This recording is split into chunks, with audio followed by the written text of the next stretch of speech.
Awesome sauce, I'm back. Hey everyone, may the peace, blessings and mercy of God be upon us all as we strive for the truth together. Your friend Grace here. Now, if you're a Christian or even a Muslim and you've ever had a chat with a Christian or a Muslim, something that might come up as an issue or a hindrance to sharing the gospel or participating in dawah is an understanding of what it takes to actually get to heaven. Heaven, Jannah,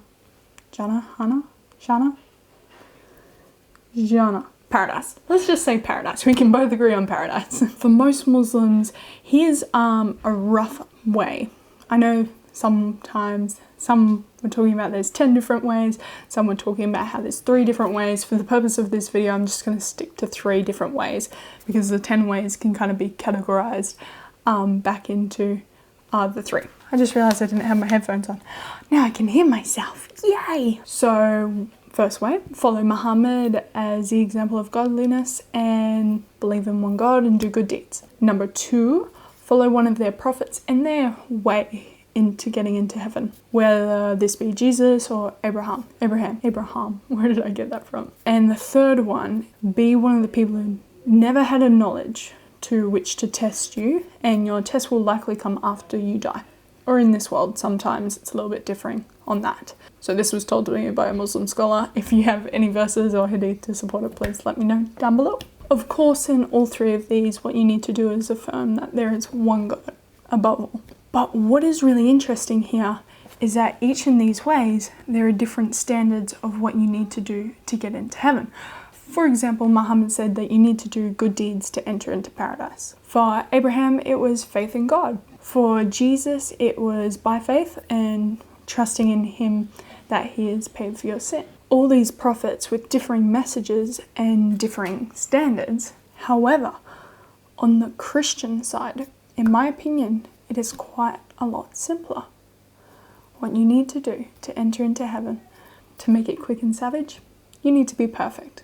I'm talking in the leagues of never lying, never stealing not once, doesn't matter if it's pirating movies, not even getting angry once, which Jesus says is like committing murder in our heart, never doing wrong things at all, never disobeying your parents, never, you get the idea.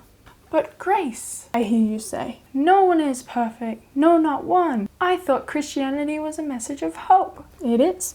That's why Jesus came into this earth. Because of his divinity, he was able to live the perfect sinless life that we were never able to. And not just our human level of perfect, but God's standard of perfection. And therefore he was able to take the punishment for everyone. Because of his divinity and because of his perfection, he was able to take the hell punishment that those people deserve onto himself. Now, to receive that, you simply need to trust that Jesus paid for your sin.